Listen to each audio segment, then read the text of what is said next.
হায়রে আমার মুসলমান, এই লাইলাতুল বরাত সবে বরাতের রাতে বেশি বেশি কইরা ইবাদত কইরা মাপ চাইবা, আল্লাহর কাছে কানবা। লাইলাতুল বরাতের রাতে বেশি বেশি কইরা নফল নামাজ পড়বা। লাইলাতুল বরাতের রাতে বেশি বেশি কইরা কোরআন তেলাওয়াত করবা। অনেকে বলে হুজুর ঘুম চলে আসে, পারি না। আমি বলবো ইবাদত করবা, এশারের নামাজের পর থেকে ওয়াজ নসিহত হবে, নফল নামাজ পড়বা। যখন দেখবা ঘুম আসে, জুতাগুলা কুইলা খালি পায়ে কবর জিয়ারত করতে যাইবা। দেখবা পায়ে ঠান্ডা লাগার কারণে তোমার ঘুম চইলা গেছে। কবর জিয়ারত কইরা আইসা আবার ওযু করবা, আবার মসজিদে যাইবা, আবার নামাজ পড়বা। আবার যদি ভালো না লাগে এবার নামাজ বন্ধ কইরা এবার আল্লাহর কোরআন তেলাওয়াত করবা। দেখবা লাইলাতুল বরাতের রাতটা এমনি চলে যায়, কারণ এটা ভাগ্য রজনী। সম্পদ নাই যার তারে সম্পদ দেয়, রিজিক নাই যার তারে রিজিক দেয়, গুনাহ আছে যার তারে আল্লাহ মাফ দেয়। এবার আপনারা বলেন এই লাইলাতুল বরাতের রাতে আমরা আমার আল্লাহর কাছে মাপ চাওয়ার দরকার আছে না না? কিন্তু আরেকটা কথা বলি, আমাদের সমাজে সবে বরাতে আগের রুসুম যেইটা চলে আসছে, হালুয়া রুটি খাওয়াটা একটা রুসুমে পরিণত হয়েছিল। কিন্তু এখন সমাজের মধ্যে বেদাত বলে বলে হালুয়া রুটি রুসুমটা উঠে দিছে। ও আব্বা, ছোট ছোট বাচ্চারা তো বরাতের কিছু বোঝে না। 13 বছর বয়স থেকে এরা সবে বরাতের অনেক কিছু বোঝে, ঠিক না? এরা 13 বছর বয়স থেকে বোঝে। এর জন্য আপনারা মনে রাখবেন, যদি আপনাদের সন্তানদেরকে এই হালুয়া রুটি রুসুমটা না শিখান, সন্তান যখন আপনি মরিয়া যাবেন এত সবে বরাত কি বুঝতোই না, তখন আর দোয়া ফরাইতো না। আমরা ছোটবেলায় দেখতাম সবে বরাত আসলে আমরা আব্বারা বাজার থেকে জিলাপি কিনাই না মসজিদে দিয়া দিত, হাদিয়া সোনিয়া দিয়াইতো। ও বাবা, সবে বরাতের আগের দিন পুরা এলাকার গোরস্থান পরিষ্কার করাইতো, এটা আমরা দেখতাম। সবে বরাতের সময় 2 দিন আগে 3 দিন আগে এলাকার মসজিদগুলা সুন্দর করে সাজাইতো। এটার বেদাত ফতুয়া দেয়, দিয়া দিয়া মানুষকে ইবাদত থেকে দূরে রাখতে চায়। আরে সুন্দর মসজিদ জাঁকজমকপূর্ণ হবে, এটা তো ভালো জিনিস, এটা থেকে দূরে রাখবে, বেদাত বুলা বুলা আলাদা রাখবে। বাচ্চা যখন ছোট থাকবে এটা হালুয়া রুটি দিয়া এলাকার মধ্যে এটা জানাইবেন যে হ্যাঁ সবে বরাত। ফলাফল তখন বুঝবো হ্যাঁ হালুয়া রুটি খাইলো, সবে বরাত রাইছে। ফলা যখন 13 বছর হবার হয়ে যাবে তখন এটা বুঝবো এর একটা ইবাদত করা যাবে। এর জন্য এই রুসুম চালু রাখবেন। ও বন্ধুরাম, সোশ্যাল মিডিয়ার মাধ্যমে অনেকে শুই না আমার বেদাতি বলবেন। আমি আপনাদের কাছে আপনারা জানাই, হ্যাঁ আমি বেদাতি, তবে আমি হালুয়া রুটিরে আমি হালাল কইয়া, আমি এটারে ফরজ ওয়াজিব সুন্নত কই না। আমি মানুষকে যেন সবে বরাতের রাতে ইবাদতের দিকে বাচ্চারাও আকৃষ্ট হয়, এদেরকে আকর্ষিত করার জন্য এই হালুয়া রুটির রুসুম চালু করতে কইছি। মারহাবা কর না?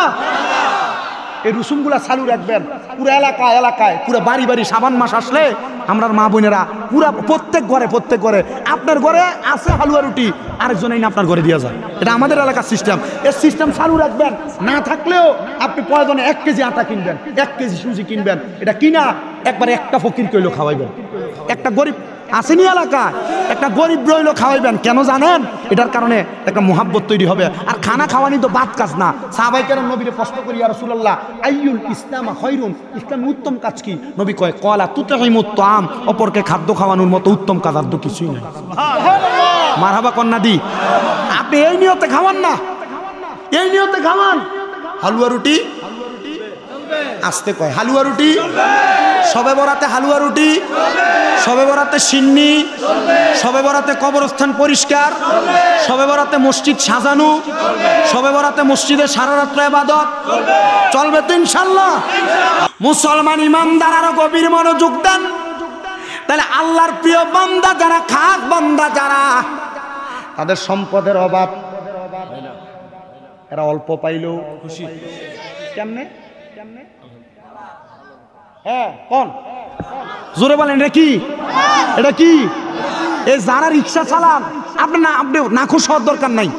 মহিলার কাছে একটা আবদার করি, আম্মু আপনাদের পায়ে হাত দিয়ে বলি, আপনার স্বামী যদি কম ইনকাম করে, মাঝে মাঝে অনেক মহিলা স্বামী কানের কাছে কেডের কেডের করে যে কি তোমার লগের বাড়ির উমুক এত টাকা কামাই করে, তুমি পারো না, কিসের বেড়া হইলা? এমন বহু মহিলা বলে, বহু মহিলারা বলে মা আল্লাহর সেই কথা বইল না, স্বামী অল্প কামাই করে, হালাল পথে যদি কইরা থাকে বলবা যে হ্যাঁ আলহামদুলিল্লাহ এই টাকাতেই শুকরিয়া, দেখবা মা শান্তি পাইবা, দেখবা মা শান্তি পাইবা। আর স্বামী বেশি ইনকাম করে, হালাল হোক হারাম হোক, স্বামী যদি কিফটা হয়, অনেক মহিলারা বহুত বেড়াইতেছে নিজের টাকা খরচ করে বিডিএতে কিছু টিয়া দিতে চায় না, বা কিছু কিনা দিতে চায় না, এই জামাই টিয়া চুরি করে খাইবা, গুণ হইতো না। তবে সাবধান, বাপের বাড়িতে ফাঁসার করিও না। বাপের বাড়িতে ফাঁসার, জামাই যদি গিফট হয় জামাই টিয়া চুরি করে খাইবা, এটার গুণ হইলে আমার দিয়া লাগবে, আমি নিব। তবে বাপের বাড়িতে ফাঁসাইও না। বহুত প্রবাসীর বউরা, অনেক প্রবাসীরা মাঝে মাঝে ফোন দিয়া কষ্ট প্রকাশ করে, বহুত প্রবাসীর বউরা এরা জামাই বিদেশ থেকে টাকা পাঠায় আর জামাইয়ের টাকা দিয়ে নিজের বাইরে মোবাইল কিনা দেয়। জামাই বিদেশ থেকে টাকা পাঠায় নিজের বোনের সালোয়ার কামিজ কিনা দেয়। জামাই বিদেশ থেকে টাকা পাঠায় জামাইয়ের টাকা দিয়ে নিজের মা বাপরে ডাক্তার দেখায়। আম্মা, আল্লাহর কাছে জবাব দেওয়া লাগবে, এটা হক কলিবা, বান্দার হক। তুমি তোমার জামাইয়ের ইনকামের টাকা তুমি নষ্ট করে বাবার বাড়ির মানুষের সম্পদ বাড়াইতেছো। কথা কন না কেন?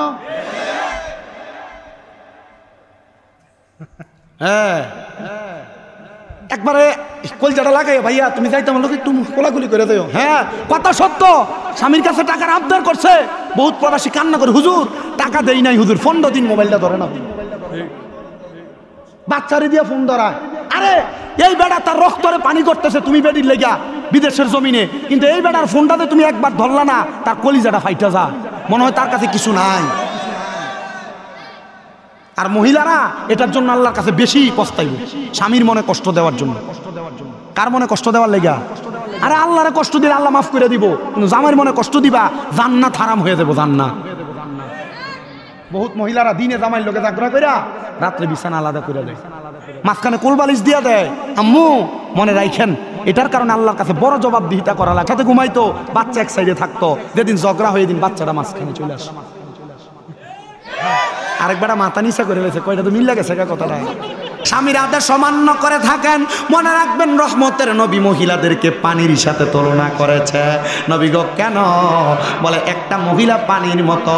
মহিলা যদি শ্বশুর বাড়িতে স্বামীর বাড়িতে যাওয়ার পর ওই মহিলা পানির মতো আকার ধারণ করে ওই জায়গার সাথে খাপ খাওয়াইয়া চলতে পারে, তাহলে আমার আল্লাহ তাআলা রহমতের ফেরেশতাদেরকে নিয়ে তার প্রতি রাজি খুশি হয়ে যায়।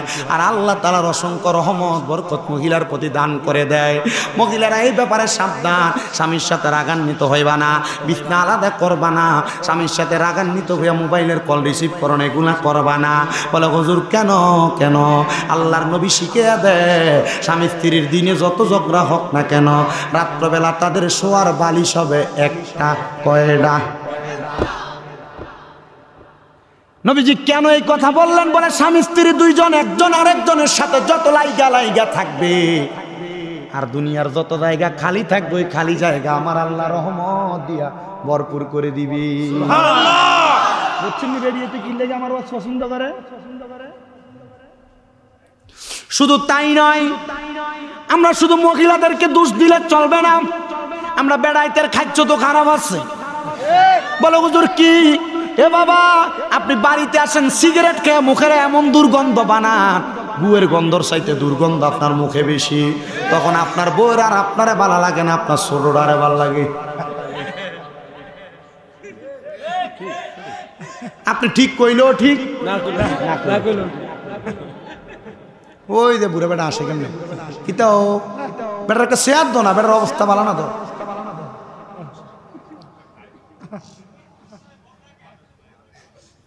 আমার মুসলমান ইমানদার এমন অবস্থা আছে না নাই? এ দূরে কয় না আছে না নাই? এজন্য পুরুষ মানুষ সিগারেট খেয়ে বউয়ের কাছে যান, আপনার বউ আপনার লগে বালা করে আচরণ করে না, মাঝে মাঝে গালি গালাসও করে, গোলামের ফুটকে আপনার জামাইরে ঢাকও দেয়, এটা বড় সাবধান। মা বোন আপনারা মনে রাখেন, জামাইরে গালাগালি করেন না। বলে হুজুর কেন? কেন? কারণ মনে রাখবেন গো মা, আপনি যত সুন্দর কথা কইবেন, আপনার সুন্দর কথার দ্বারা আপনি আপনার স্বামীর পাথর মনকে আপনি নরম পানি বানিয়ে ফেলতে পারবেন। বেটিন বুঝে না তো, বেটি বুঝলে এটা করতো না, এর রাগ দেহে থায়, এত নিজে ঠেহা, 2 দিন 3 দিন গেলে নিজে আইবো আমার কাছে। এ বুঝে না, এ যদি একটু নরম হয়ে জাগা, স্বামী সোজা। শুধু কঠোরতা দিয়ে সংসার চলে না। আল্লাহ বোঝার তৌফিক দান করুন। আমি ওয়াজের মধ্যে এক বিষয়ে কথা বলি না, বিভিন্ন বিষয়ে কথা বলার চেষ্টা করি। অসুবিধা হয় আপনারা? এগুলা মানলে আপনি কোন এই পর্যন্ত যা কথা বলছে, এগুলা মানলে আমার জীবন সুন্দর হবে কিনা? হবে কিনা? সমাজ পরিবার সুন্দর হবে কিনা? মা বোনেরা এই ব্যাপারে সাবধান, সতর্ক থাকবেন, একটু কম কথা বলার চেষ্টা করবেন, স্বামীর সঙ্গে উদারতা দেখানোর চেষ্টা করবেন। আর জামাই মানুষ যারা আছে আপনারও আবার কম না, আপনারা যদি বউ একটু পানি আগে দিতে দেরি হয়, ঠাস করে চটকনা লাগাইয়া দেন গালের মধ্যে। নবী আমার কয়, তোমরা তোমাদের নারীদের আলের মধ্যে গালের মধ্যে আঘাত করো না। নবী কেন? বলে স্ত্রীরা তোমাদের কাছে সাময়িক সময়ের মেহমান মাত্র, এজন্য তোমরা তাদেরকে আঘাত করো না। নবী গো কেন? বলে শুধু এইটা না, মাঝে মাঝে আপনি অমুক মারানি জি কইয়া গালিও দেন। আল্লাহর নবী কয় সাবধান, তোমরা তোমাদের নারীদেরকে স্ত্রীদেরকে মা বাবার নাম তুইলা গালি দিও না। নবী গো কেন? বলে আমি নবী হইলাম মহিলাদের বাবা। তাইলে বোঝা গেল আপনি আপনার বউরে যদি মা বাবার নাম তুইলা গালি দেন, গালিটা কার উপরে দেওয়া পরেও মা গালি দিবে। খুব সাবধান। ইসলাম বড় সহজ, খুব কঠিন। মাইনা চললে সহজ, নাই মাইনা চললে আপনার কাছে এই কথাগুলো শুনলে মনে ওমাগো কি কয়। হ্যাঁ এটাই সত্য। এজন্য আপনাদের কাছে আবদার, স্ত্রীদের সঙ্গে কোমল আচরণ, সুন্দর ব্যবহার করবেন। আর মা বোনেরা আপনারা স্বামীদের সঙ্গে সুন্দর ব্যবহার করবেন। মনে রাখবেন রহমতের নবীকে আমি মেরাজ থেকে আসার পথে আল্লাহ তাআলা যখন আমি নবীরে জাহান্নাম দেখাইছি, আমি দেখছি এক প্রকারের মহিলা তাদের জিহ্বাটারে আগুনের কেসি দিয়া কাটতাছে। নবী তারা কারা? ওই মহিলা যে মহিলারা তাদের স্বামী এবং সন্তানকে লানত দেয়। ফুতে অথবা স্বামী কোনো কাজ বা করতে দেরি হইলে বা কোনো কাজ উল্টা সিধা হইলে কথায় কথা বইলা ফেলে খোদার গজব পুরুত্তর উপরে, আল্লাহ লানত্তর উপরে, এগুলা বলে না? আপনাদের দিকে কি শব্দ ব্যবহার করে আমি জানি না, আমাদের কুমিল্লার কথা বলতেছি আমি। এগুলা বলে নবীজি বলছে এই জন্য মহিলাদের কি কাটতেছে, জিহ্বা কি দিয়ে কাটে? আগুনের কেসি দিয়া, আগুনের কেসি দিয়া কাটে। আর কেসি দিয়ে কাটানো আগুন লেগে দোষ হয়। এজন্য মা বোনের এই ব্যাপারেও সাবধান। আর আপনারা স্ত্রীদেরকে কন্ট্রোল করতে কেমন পারেন আমি জানি না, তবে ছোট্ট একটা ঘটনা বললে আপনারা কন্ট্রোল করতে পারবেন। এটা আপনারা একটু মনোযোগ দিয়ে শোনেন। আল্লাহর একজন ভালো বান্দা যার নাম হযরত আল্লামা শেখ সাদী রহমাতুল্লাহ আলাইহি, বড় মাপের আলেম, ছোট না। আল্লামা শেখ সাদী রহমাতুল্লাহ আলাইহি বলে, জগতের মানুষেরা তোমরা শুনে নাও, আমি শেখ সাদী আমার ছাত্রদেরকে তালিম তরবিয়ত প্রদান করতাম। একদিন সকালে আমার সামনে এক ছাত্র আসতে পড়ার জন্য, তারে পড়াইতে পড়াইতে দুপুর ঘনায় গেছে। আমি তারে পড়াইতেছি, আমার ছাত্ররে দুপুরের সময় সে চলে যাবে এমন টাইমে বললাম, বাবা এখন যাও না, ঘরে খাবার কি আছে দেখি আমি তোমার জন্য খাবার আনি, একসাথে খাবার খাবো, তারপর তুমি আমার কাছ থেকে বিদায় নিয়ে যাবা। আল্লামা শেখ সাদীর কথা শুনে ছাত্র বসছেন। আল্লামা শেখ সাদী ঘরের পেছনে চলে গেছেন, খাবার আনবে ঘরের মধ্যে যায়া। উনি ওনার স্ত্রীকে বললেন, খাবার কি রেডি হয়েছে, দেও না, এখনো কি রান্না হয় নাই? উনি তাকে দেখলেন একটা মাটির পাতিলার মধ্যে চাউলগুলা পানি দিয়া ভিজিয়ে রাখা, আর তরকারি সবজিগুলা কাইটা পানি দিয়া ভিজিয়ে রাখা। আল্লামা শেখ সাদী যখন বললেন এখনো রান্না করো নাই, কেমন মহিলা হইলা গো? আল্লামা শেখ সাদী কয়, এই কথাটা বলতে দেরি, লাকড়ি নাই বইলা আমার স্ত্রী এই মাটির পাতিলাটা আমি শেখ সাদীর মাথার ভিতরে বাড়ি দিয়া বানছে। আচ্ছা আমরা বেড়া মানুষের যদি এভাবে মারত, আপনি লগে লগে একটা ঘুষি মারতেন না নাক মুখ বেড়ে? আল্লামা শেখ সাদী মারেন নাই। কখনো কখনো মারা লাগে না, মুখের কথা একবার চাবুকের আঘাতের চাইতে বেশি কষ্ট, বেশি জোরালো ভাবে লাগে, ঠিক না? আল্লামা শেখ সাদী বলে, ঠিক আছে অসুবিধা নাই, তুমি আঘাত করেছো, আঘাত করার পরে পাতিলের কাঁচা আছে না, পাতিলটা ভাঙ্গা কাঁচাটা আল্লামা শেখ সাদীর গলাতে আটকে গেছে। আল্লামা শেখ সাদী বলে, তুমি যে তোমার এমন ভাবে আঘাত করলা, ঠিক আছে আমি বুঝতে পারছি, আমি এখন ঘর থেকে বের হব, বের হইয়া যায়া পুরো এলাকার মানুষের কাছে বলবো, দেখো আমার স্ত্রী আমারে কত ভালোবাসে, ভালোবাসা ডেকের পাতিলের কাঁচা দিয়ে আমার গলায় মালা পরাইয়া দিছে। আল্লামা শেখ সাদী বলে, আমি এই কথা বলতে দেরি আমার স্ত্রী আমার পায়ের মধ্যে পড়ে গেছে, আমার পায়ে পড়ে বলতেছে, স্বামী গো মাপ চাই। আপনি এমন কথা যদি মানুষকে বলেন, মানুষ আপনাকে খারাপ বলবে না, মানুষ খারাপ বলবে আমি স্ত্রীকে স্বামী, আল্লাহর ওয়াস্তে আপনি আমারে ক্ষমা করে দেন, আর এমন হবে না। স্বামীও নরম হইয়া ডাক দিয়ে কয়, ঠিক আছে আমি লাকড়ির ব্যবস্থা করি, তুমি রান্না করবা। উনি চলে গেছেন জঙ্গলাতে কাঠ কাইটা আনবে। উনি গাছ থেকে লাকড়ি পাইরা পাইরা নিচের দিকে তাকায়া দেখে, উনি যেই লাকড়ি ভাঙছেন এখানে লাকড়ি উনি নেওয়ার চাইতে বেশি হয়ে গেছে, কেমনে নিব? আল্লামা শেখ সাদী বলে, আমি গাছ থেকে তাকায় তাকায় হঠাৎ করে দেখলাম একটা বাঘ জঙ্গলার মধ্যে আগমন করছে। চিন্তাগ্রস্ত হয়ে গেলাম, লাকড়িগুলা কেমনে নিয়ে যাব। এবার দেখলাম আল্লাহ তাআলা ব্যবস্থা করে দিছে। আল্লামা শেখ সাদি কয়, বাঘের পিঠে চড়ে চড়ে আমি লাকড়িগুলা নিতে পারবো।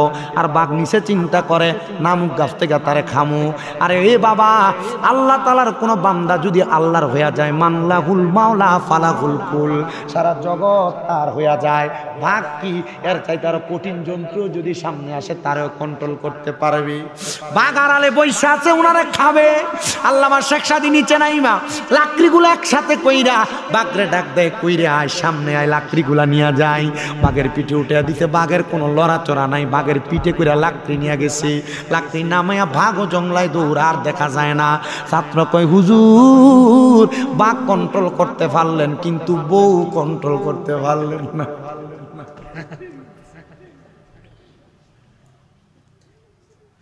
ওস্তাদ কই, কি রে, লাকড়ি আনতে যাওয়ার আগে যে ঘরে ঘটনা হয়েছে তার মানে ছাত্র শুনছে। হুজুর ডাক দিয়ে বলে, বাবা এটা কেমন কথা? বলে, হ্যাঁ হুজুর, আপনার স্ত্রী আপনার পাতিল দিয়ে আঘাত করছে, এই কথা তো বলেন নাই। হুজুর এই বউ রাখছেন কেন? আপনি এত বড় আলেম, আপনি চাইলে যে কোনো একটা সুন্দর নারী বিবাহ করতে পারেন। আল্লামা শেখ সাদি কই, পাগল পাইছ? 3 শয়তান কন্ট্রোল করতে পারি না, তুমি আমারে বলতেছো 5 শয়তান কন্ট্রোল করবার লাইগা? ছাত্রকে, হুজুর এটা বুঝি নাই, 3 শয়তান কন্ট্রোল করতে পারেন না, 5 শয়তান কন্ট্রোলের কথা আমি কই বললাম? আল্লামা শেখ সাদি রহমতুল্লাহ আলাইহি এবার বলেন, একটা মানুষ পুরুষ মানুষকে ধোঁকা দেওয়ার জন্য আল্লাহ তাআলা তার সাথে একটা শয়তান নিযুক্ত করছেন, কিন্তু একটা নারীকে কন্ট্রোল করার জন্য, ধোঁকা দেওয়ার জন্য আল্লাহ তাআলা 2টা শয়তান দিছে। এই জন্য দেখবেন মহিলারা মাঝে মাঝে ঘাটটা একটু বেশি বাঁকা করে ফেলে। এ বাবা, বেশি ছাড় দিবেন না, আবার বেশি টাইটও দিবেন না, নরমাল সাবলীলভাবে তারা চালাইবেন, একটু বেশি করে ফার্ম দিবেন আর কি। আপনি মনে করেন স্বর্ণ গয়না দিলে আপনার বউ পাগল হয়ে যাবে না মিয়া? আপনি মাঝে মাঝে রাতে একটু ছোট ছোট উপহার আপনার স্ত্রীর জন্য আনবেন। এ বাবা, আপনার স্ত্রী বড় খুশি হয়ে যাবে। কিন্তু আপনি তো এটা করেন না, আপনি বেড়া কাজটা ভেত্তিনি বেড়া, নিজে ঠিকঠাক বাহিরে বন্ধু বান্ধব নিয়া হোটেলে সাপ খান, রুটি খান, কিন্তু বউডারে বছরে আর মাসে একবার সাপ রুটিও খাওয়ান না। কি কি বেডির মন চায় না? এখনকার যুগের ফোলাফাইন আবার মাশাআল্লাহ শৌখিন, নিজেও খায় বউরও খাওয়া। কি কন আপনারা?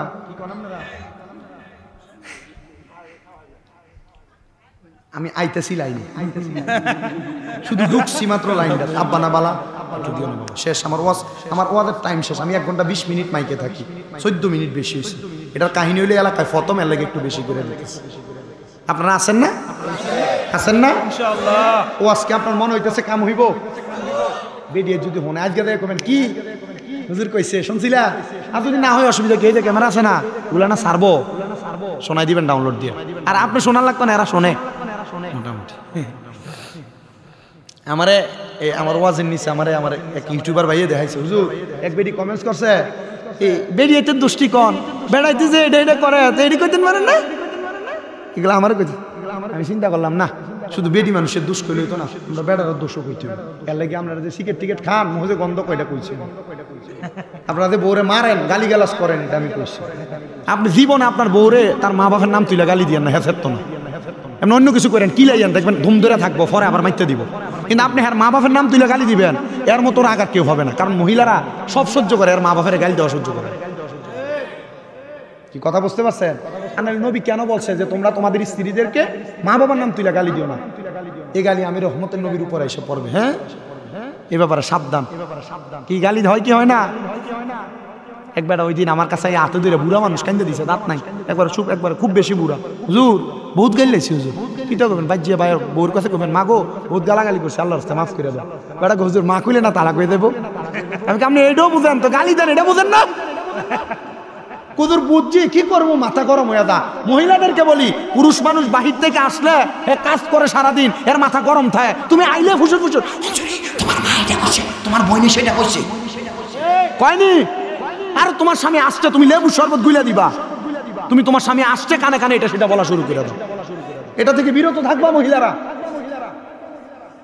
তোমার স্বামী বাড়িতে আসে, তুমি অন্য জায়গায় দাওয়াত খাইতে গেলে সুন্দর সাইজা যাও, কিন্তু তোমার স্বামী বাড়িতে এসে দেয় সারাদিন যে মাছ করছে গায়ে গন্ধ, তো আর এটারে ভাল লাগে না, লোকের ঘরের ভাবিরে ভাল লাগে। কথা কয় না কেন? কারণ তোমার কাছে ফানি খুঁজলে তুমি ছেত্তা দিয়ে কও লইয়া খাইতে পারে না, আর কিন্তু লোকের ঘরের ভাবির কাছে ভাবি একটু ফানি দেন না, ভাবি লেবুর শরবত ছিপ পাইনা গুল্লা দেয়, এর লাগে আর তোমার আর ভাল লাগে না। কথা কয় না কেন? পুরুষের যেমন দোষ আছে, নারীদের এমন দোষ আছে। দুইটা দল যদি সামঞ্জস্য হয়ে যায়, স্বামী স্ত্রী যদি কন্ট্রোলিং এ চলে, আল্লাহর কসম এদের সংসারে কোনোদিন অশান্তি হবে না। কিন্তু আমরা অশান্তি আনতেছি কেন জানেন? আমরা এই সংসারে বউ যদি অন্যায় করে জামাই এজনের কাছে ক, জামাই যদি অন্যায় করে বউ এজনের কাছে ক, স্ত্রী গো মনে রাখো তোমরা মিল্লা দেবে গা, কিন্তু যখন তোমার জামাইটা তোমার বাপের বাড়ি যাইবো, তোমার বইনি ইঙ্গিত দিয়ে কইবো দেখছিস নি ওই যে এই জামাইটা এটা দে, তাই মারে, তুমি তোমার স্বামীরে ছোড়ো করলা। কথা কয় না? স্বামী মহিলারা মনে রাখবা, যখন দেখবা তোমার পরিবার নিয়ে কেউ ষড়যন্ত্র করে, সকালবেলা ফজরের সময় বেশি বেশি গোসল করবে, ফজরের সময় স্বামী স্ত্রী বেশি বেশি গোসল করবা পরিবার নিয়ে কেউ ষড়যন্ত্র করলে। এটা ওলামায়ে কেরামের নির্দেশ। কি কেন? এটার কারণ হইলো তারা চিন্তা করবো, আরে জামাই বোন আমি এত ক্লিকবাজি করি, এরা তো সকালবেলা ঠিকই গোসল করে, এর মানে এরা চিন্তা করবো না এরা মিল আছে, আমরা যা কই এরা মিল্লা থাকা, ঠিক না? ওলামায়ে কেরামের সিদ্ধান্ত আর কি, তোমরা তোমাদের পরিবার নিয়ে যদি কেউ ষড়যন্ত্র করে সকালবেলা গোসল করবে। মারহাবা কয় না তো? আপনার কাছে লজ্জা লাগতেছে না? আমার এক উস্তাদ আমার দাওয়াত দিয়ে নিছে, নেওয়ার পর আমি এই ওয়াজ করছি, করার পর উনি লগে দিয়া এমনি রুমাল দিয়া ধরে ধরে উনি হাসতেছে, নামার পরে কয় তোর মুখে দিয়া এত কথা কেমনে আই? আমার কইতেছে তোর মুখে দিয়া এত কথা কেমন? বুঝেন না, ওনার ছাত্রের ছাত্র আমার উস্তাদ, এই উস্তাদ আমার দাওয়াত দিয়ে নিছে ওনার বাড়িতে, আমার কই তোর মুখে দিয়া এত কথা কেমনে আইয়ে?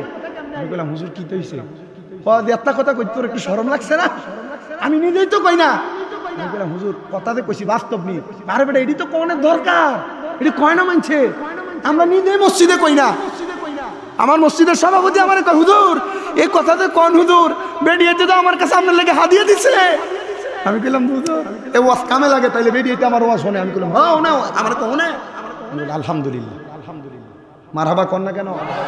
আমার মসজিদ কমিটি কইছে হুজুর 4 জুমা আসেন না অসুবিধা নাই, 5 জুমা আসেন না অসুবিধা নাই, 6টা জুমা আইসেন। আমি কইলাম তো এডি ফরাইব কে? কয়েকটা ফাড়াই লইব, আপনি আই লইব। আমি তারাবি ফরাই, খতম তারাবি থেকে 5 মিনিট দেরি হয়। আমার হুজুর আইয়েন আপনার পিছনে সূরা তারাবি ফললো ভালোই লাগে। আমি কইলাম তো দেরি হয় কি হইব? দেরি হইলে বেটারা খতম তারাবি ফরে যে কিছু বোঝা জানা আছে ফইরা ফইরা থাকা, আমি সূরা তারাবি ফরান সূরাটি তো কোনো রকম বুঝি হুনি ভাল লাগে আমার কাছে। আমি বললাম ঠিক আছে, সূরা তারাবি ফরাইলে 50,000 60,000 টাকা দেয় তারা। মারহাবাদি কয় না দি দিয়ে দেয়, এটা মারহাবা কন আর জোরে কন মারহাবা। আমি এটা চিন্তা করি আর কি, আল্লাহর দেওয়া। আরে আপনি চাওয়া লাগবে না, আমার মসজিদে কত দেয় শুনলে আপনি অবাক হবেন, 1000 টাকা দেয় প্রতি জুমা। কি আমি চাইলে কি একটা ভালো মসজিদে জুমা পড়াইলে প্রতি জুমা 5,000 পাইতাম না? বেশি পামু না?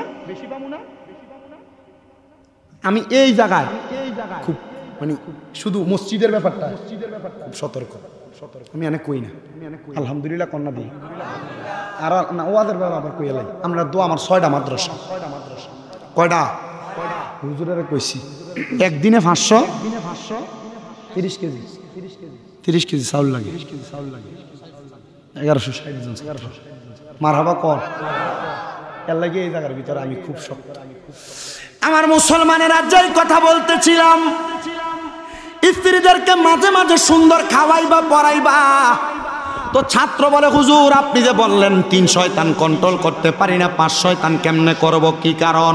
হুজুর কয় একজন নারীর সাথে তো 2টা করে শয়তান ধোঁকা দেওয়ার জন্য, এখন যদি আরেকটা বিয়া করি আমার সাথে এক বইয়ের লগে 2টা, এখন আরো 2টা বিয়া করে যদি আনি তাহলে 5টা হইব। বাবারে দরকার নাই, যেটা আছে এটাই ভালো আছে আলহামদুলিল্লাহ। আরে আপনার ঘরে যেটা আছে এটা নিয়ে আলহামদুলিল্লাহ। তবে অনেক ঘরের মধ্যে এমন অশান্তি, আপনার স্ত্রী আপনার কথায় বলেছে, বলে হ্যাঁ তোমারা 2-3 ভাই আছো, কিন্তু তোমার মা বাপ তোমার কাঁধে চইরা খায়, এরা কি খাওয়াইতে পারে না? এই কথা শুনে মা বাপরে অনেক ফুতেরা আলাদা করে দেয়, অনেক সন্তানেরা জুদা করে দেয়, মা বাপরে আলাদা আলাদা রাখে। মা বাপ সকালবেলা এক ঘরে ভাত খায়, দুপুরবেলা এক ঘরে খায়, রাত্রবেলা এক ঘরে খায়, এক সপ্তাহে এই ঘরে ভাত খায়, আরেক সপ্তাহ ওই ঘরে, আরেক সপ্তাহ ওই ঘরে। সন্তান কেউ যদি এমন কইরা তাকো, মা বাপরে ভাত না দিয়া তাকো, আলাদা কইরা তাকো, দাও তোমার পাও আমার সামনে দাও, আমি আমার জিহ্বা দিয়া তোমার পাওটা পরিষ্কার করে দিব। ওয়াদা করবা হুজুর এখান থেকে বাড়িতে যাইয়া মা বাবার পা গুলাতে ধরবো, ধরে বলবো মা আল্লাহর রাস্তা আমারে মাফ করে দেন, আব্বা জান আল্লাহর রাস্তা আমারে মাফ করে দেন। আমি যদি জানতাম আপনাদেরকে জুদা করলে আমি আল্লাহর কাছে নাফরমান হয়ে যাব, আমি কোনোদিন আপনারা আলাদা করতাম না, জুদা করতাম না। বহু মা বাবা ঘরে রাত্রবেলা বালিশে মাথা ঠেকে ঠেকে কান্দে, আমার ফুতে আমার লগে কি করলো, আমার ফুতের লেগে দিয়ে আমি আব্বা রক্ত পানি করছি, আমার ফুতি দিয়ে আমার বাদ দেয় না। বহু মা কান্দে, আমার ফুতে কি করলো, এই ফুতের লেগে আমি আমার জীবন যৌবন শেষ করলাম, ফুতি দিয়ে আমার বাদ খাওয়ায় না।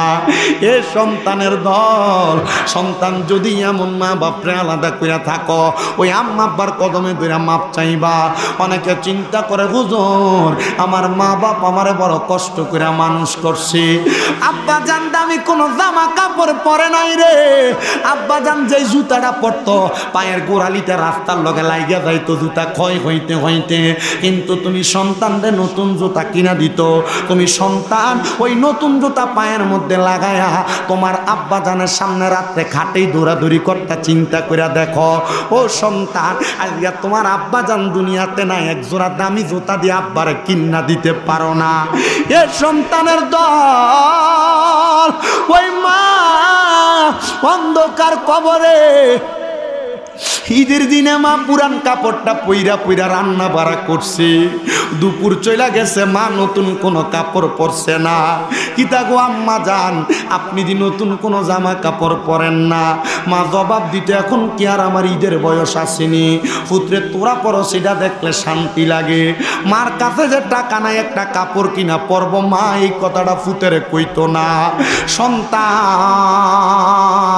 তোমার কাছে টাকার অভাব নাই, কিন্তু তোমার মার বড় অভাব, ওই মা দুঃখিনী অন্ধকার কবরে। কই তোমার আম্মারে দিয়ে একটা কাপড় কিনা পরাইতে পারো না, তোমার আম্মা যেন অন্ধকার কবরে। সন্তানের দল আবদার জানাই তোমাদের কাছে, ওই মা বাবার মনে কষ্ট দিয়া থাকলে, বাটনা দিয়া থাকলে, আঘাত দিয়া থাকলে, দমক দিয়া থাকলে, জুদা করে থাকলে, এখান থেকে যে মাপ চাইবা।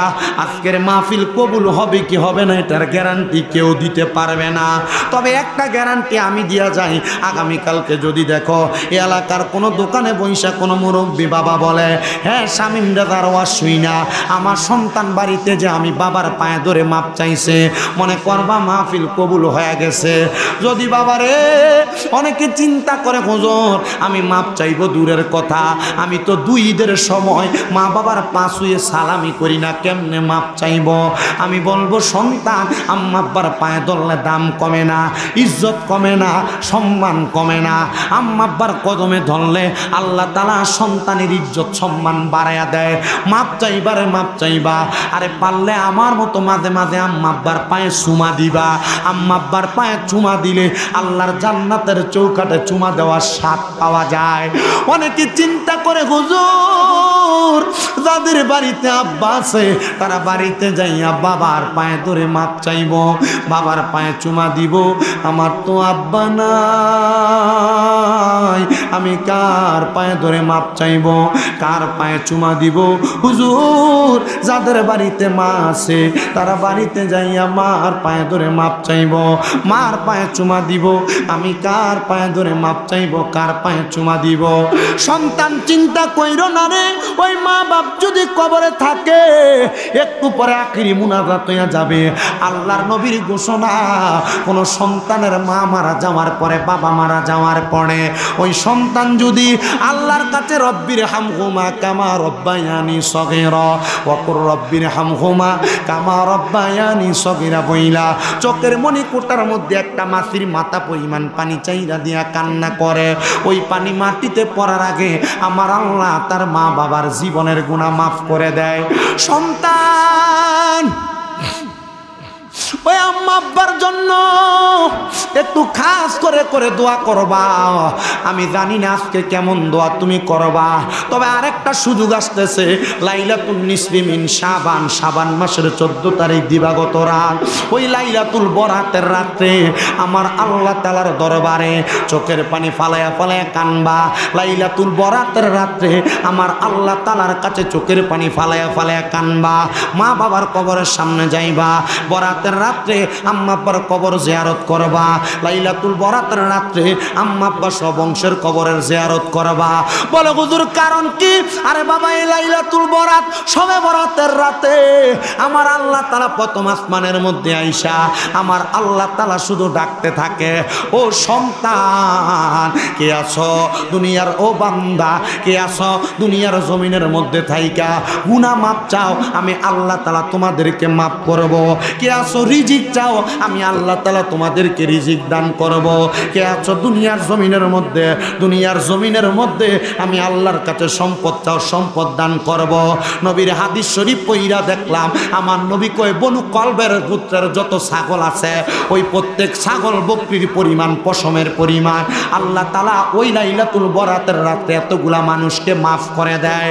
হায়রে আমার মুসলমান, এই লাইলাতুল বরাত, সবে বরাতের রাতে বেশি বেশি কইরা ইবাদত কইরা মাপ চাইবা, আল্লাহর কাছে কানবা।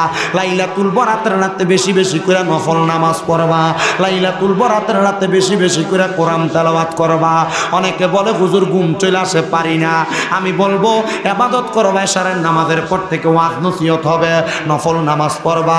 যখন দেখবা ঘুম আসে, জুতাগুলা কুইলা খালি পায়ে কবর জিয়ারত করতে যাইবা। দেখবা পায়ে ঠান্ডা লাগার কারণে তোমার ঘুম চইলা গেছে। কবর জিয়ারত কইরা আইসা আবার ওযু করবা, আবার মসজিদে যাইবা, আবার নামাজ পড়বা। আবার যদি ভালো না লাগে এবার নামাজ বন্ধ কইরা এবার আল্লাহর কোরআন তেলাওয়াত করবা। দেখবা লাইলাতুল বরাতের রাতটা এমনি চলে যায়, কারণ এটা ভাগ্য রজনী। সম্পদ নাই যার তারে সম্পদ দেয়, রিজিক নাই যার তারে রিজিক দেয়, গুনাহ আছে যার তারে আল্লাহ মাফ দেয়। এবার আপনারা বলেন, এই লাইলাতুল বরাতের রাতে আমরা আমার আল্লাহর কাছে মাফ চাওয়ার দরকার আছে না না? এই কারা কারা রাজি আছে হাত তুলে দেখান। নারে তাকবীর, নারে রিসালাত, বাইতে রাসূল, বাইতে খোদা, হাজীগঞ্জ দরবার শরীফ জিন্দাবাদ।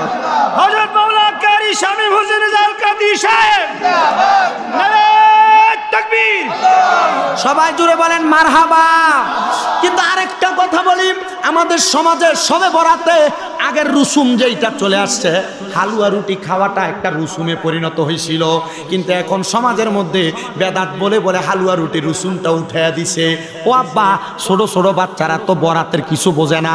13 বছর বয়স থেকে এরা সবে বরাতের অনেক কিছু বোঝে, ঠিক না? এরা 13 বছর বয়স থেকে বোঝে।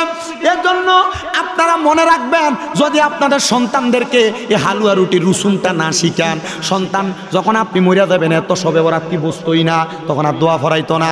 আমরা ছোটবেলায় দেখতাম সবে বরাত আসলে আমরা আব্বারা বাজার থেকে জিলাপি কিনাই না মসজিদে দিয়া দিত, হাদিয়া সনিয়া দিয়াইতো। ও বাবা, সবে বরাতের আগের দিন পুরা এলাকার গোরস্থান পরিষ্কার করাইতো, এটা আমরা দেখতাম। সবে বরাতের সময় 2 দিন আগে 3 দিন আগে এলাকার মসজিদগুলা সুন্দর করে সাজাইতো। এটার বেদাত ফতুয়া দেয়, দিয়া দিয়া মানুষকে ইবাদত থেকে দূরে রাখতে চায়। আর সুন্দর মসজিদ জাকজমকপূর্ণ হবে, এটা তো ভালো জিনিস, এটা থেকে দূরে রাখবে। বেদাত বইলা বইলা আলাদা রাখবে।